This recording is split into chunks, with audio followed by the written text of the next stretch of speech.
What's up, heathens? How ya doing? Today we are gonna be going through the next part of Suris's interview. We talk about a few things today. We start off by asking Suris if he's ever half-assed his theism in his past, like that he recognizes now. And then we kind of go into what his transition from theist to atheist kind of looked like. Like, was it a light switch moment or did it happen gradually? And then we start talking about him coming out to friends, family, and all that. Like, what was that like?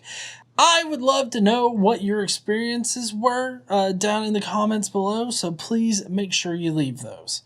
I hope you enjoy the show, and don't forget to stand up and use your voice.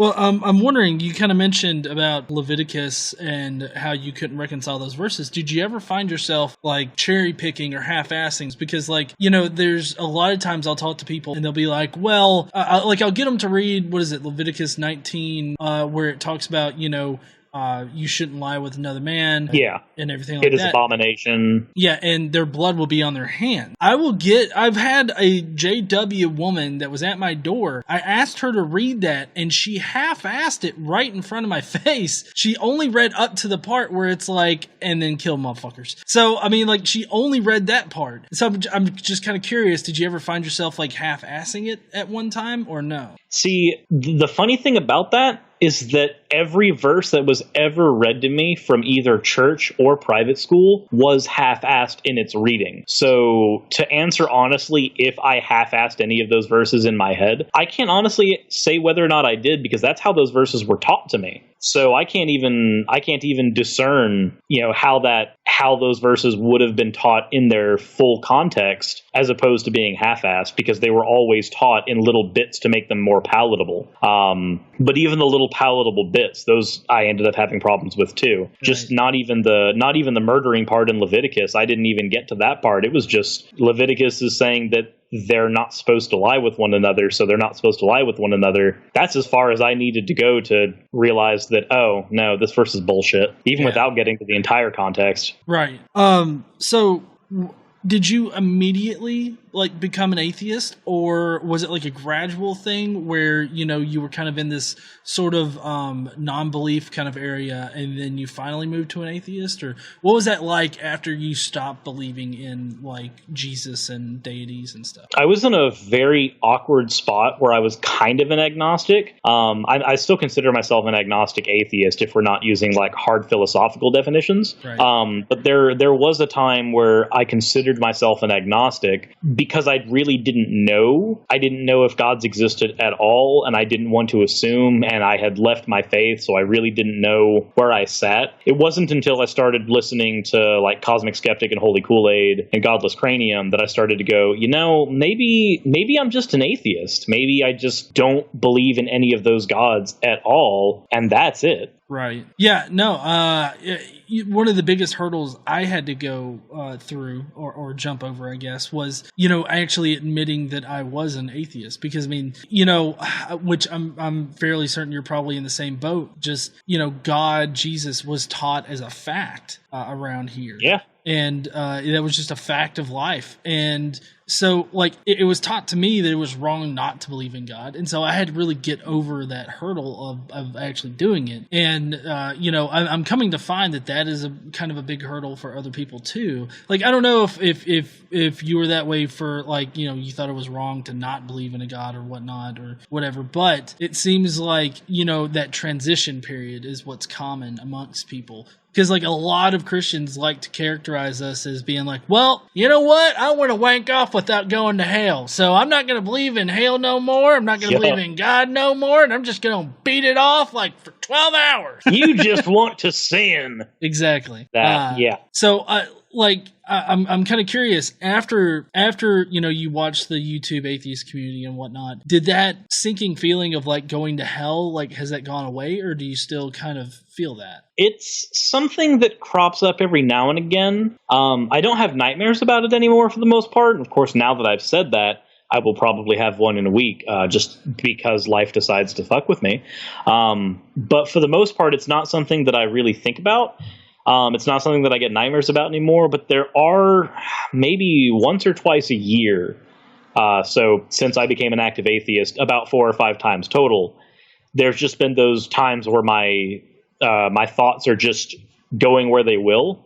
And it doesn't help that I have depression and anxiety, so my thoughts already do that just by default. But when my thoughts are kind of going down in that little spiral pattern, sometimes they'll branch off into, oh, and by the way, what if hell really exists? Right. And that's always a really awkward place, because then you have to kind of crawl. I don't know if you've had the experience where you feel like you're having to physically claw yourself out of that. But that's kind of what happens to me on the very rare occasions that hell crops up in my mind again as an actual, like, real thing. I have like that very mini existential crisis of like, okay, let me get over this again.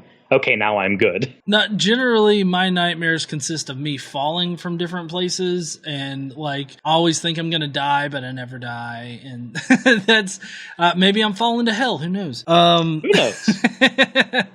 But so now I'm kind of curious. After you became an atheist, were you pretty vocal about it, or did you have to be in the closet for a while? What did that look like? So I kind of kept quiet about it. Anytime that I would bring it up to somebody, I would kind of ask them, hey, are you religious? And the answer down here, if somebody's an atheist, it seems that the default answer here in Georgia is, I don't believe in God, but I'm very spiritual. That seems to be what a lot of people's default answer is, because that means that they don't get immediately lambasted by fundamentalists. That's what when I was at Publix, one of my managers there, I'm not going to say who, obviously, but when I was working at Publix for a while, one of my managers there did have that response to me. But there was everybody else who I worked with was a hardcore Bible believing Christian, so I just didn't talk about it. Mm-hmm. And we would listen to music and stuff whenever our shifts were over. So like the days where I was missing my headphones, if I was listening to Holy Kool-Aid or Cosmic Skeptic, I would literally just have to mute my phone anytime one of my coworkers started walking near me, because I didn't want to know what that conversation was going to end up being like should they choose to listen to what I was listening to for any amount of time. Which was really, really awkward. The most conversations I had about it, though, mainly didn't have to do with whether or not I believed in God, because I wasn't ready to be vocal about that. It was mainly about pointing out inerrancies in the Bible. So like one of my friends, he said that, he's a Bible-believing Christian and he thinks that the word is perfect. And I was just like, well, then why do Matthew and Luke not agree on Jesus' lineage? And he's like, that's not in the Bible. And I'm like, yes, it is. That's a thing in the Bible. They believe that Jesus had 2 different lineages, which is, genetically impossible. Well, also a good thing to point out, which I know really late now, but another funny thing to point out is how the Old Testament predicts that Jesus will come from the seed of David, which they only trace lineage through the fathers. But like in Matthew and Luke, he has a spiritual birth. Like, God impregnates Mary and not Joseph. And so it's that's one of those things where as an atheist and looking at the Bible without the rose-tinted goggles, it's very easy to see that was literally their attempt to link Jesus to every possible messianic prophecy, even if it didn't make sense in the context of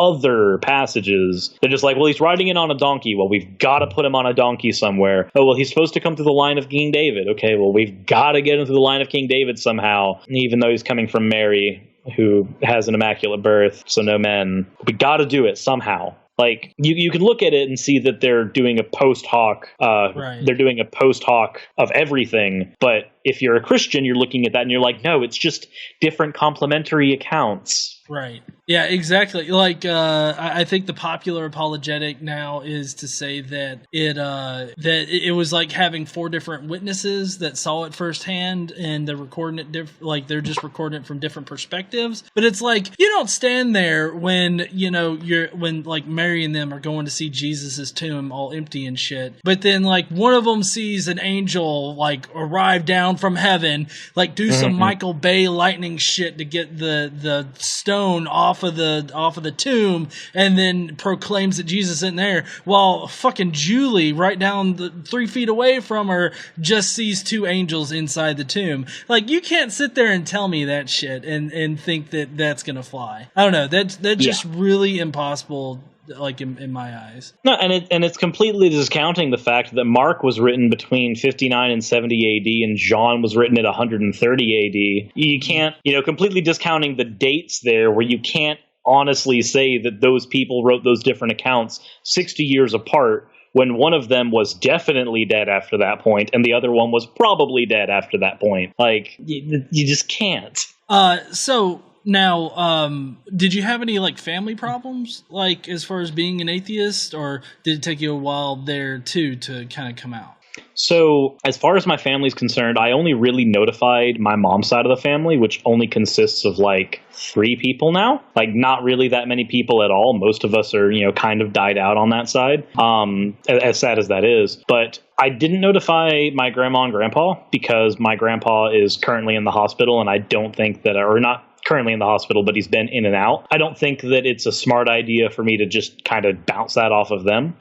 As far as my mom is concerned, though, when she was notified, the exact words that were used to me was I was spitting on our family's heritage and our family's foundation, which, as far as I'm concerned, is really awkward because to me, a family foundation is not a religion. A family foundation is 2 people fucking. That's the foundation of your family. You had 2 people that liked each other enough to fuck, and so they made kids. And boom, the foundation was the consensual sex. Like, that's the family foundation, not a fairy tale.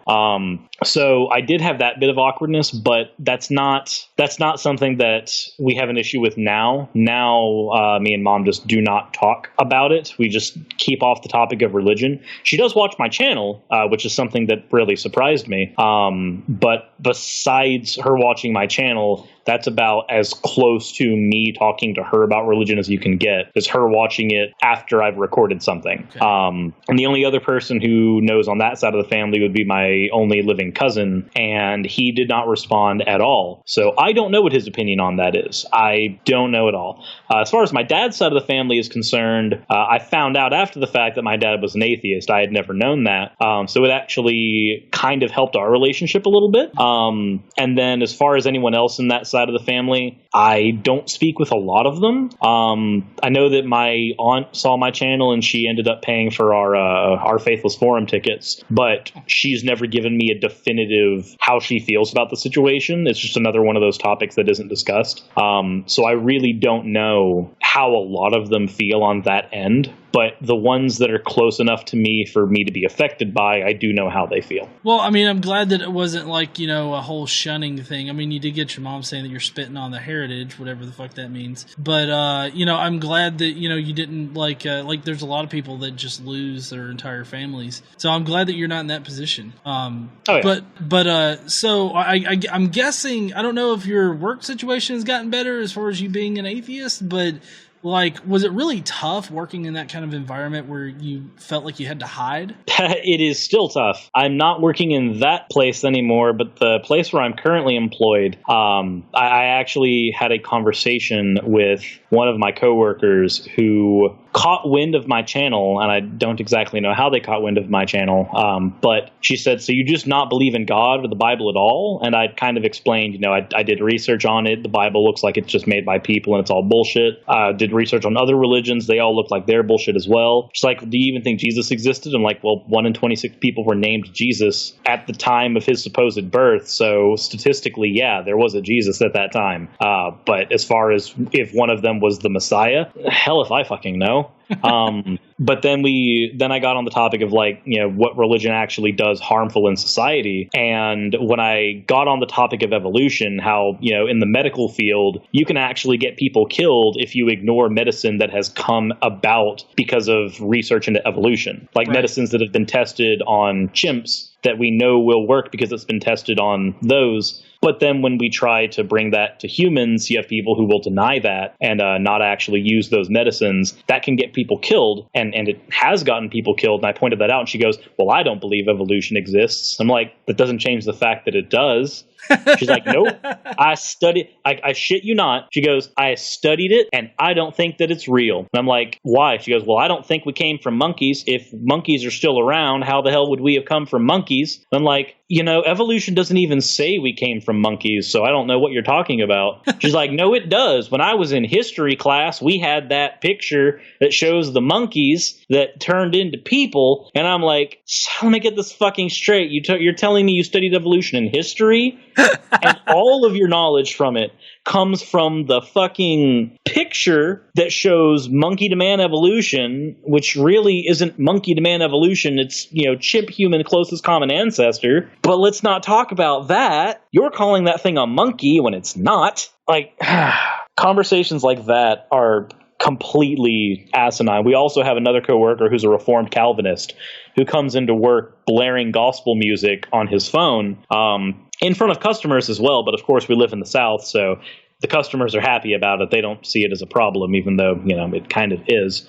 But yeah, you have to deal with, I have to deal with highly religious people all day at work. And it's really frustrating, especially running the channel that I run. Cause when most of my time is dedicated between either work and the channel, and when I'm at work, I can't talk about my channel for obvious reasons. It makes me just kind of ostracize myself from everyone else and just do my own thing, because honestly, I don't have anything to talk to them about at all anyway. Yeah, at one point I was a little vocal, like at work, about being an atheist. Like I'm always vocal about it. Like I don't have any shame in telling people that I am an atheist if it comes up.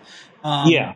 But like for the most part, it doesn't. And whenever people start talking about stuff at work, I've learned to just not like get in the middle of it, because like I'll never start a conversation about it. Always other people start the conversation. But yes. Like, I just got to the point where, I was just like, it's not even worth it to offer my 2 cents. And so that's really kind of hindered me as far as teamwork goes, like at my job, which my job being a software engineer, I mean, teamwork is a lot, which I mean, at most jobs, teamwork is a lot, but it kind of hinders like teamwork, I think. It really does. Like it, when you don't have any similar interests with anybody that you work with, that really hurts your ability to have conversation, because at that point, what are you going to talk about? Work? I can't name a single person who likes to talk about work at work. I really can't. And when you can't have that, when you can't have those extracurricular conversations, it makes it really hard to work with those people or even really care about your team, because at that point, your team is so, I guess it's kind of like it's almost like a form of tribalism, where that team is able to converse within each other, but you don't feel like you can really be part of that group, even though you have to be. Like, that's how you make your money to live. You have to be part of that group, but you're still off to the side at all times, just kind of by design. Right. See, I can agree. It does make it really hard to talk about those things, especially whenever you get the comments like, "Oh, I'll pray for you," and you just have to hold your tongue. Yeah. You just have to not respond to that in the ways that you'd love to respond.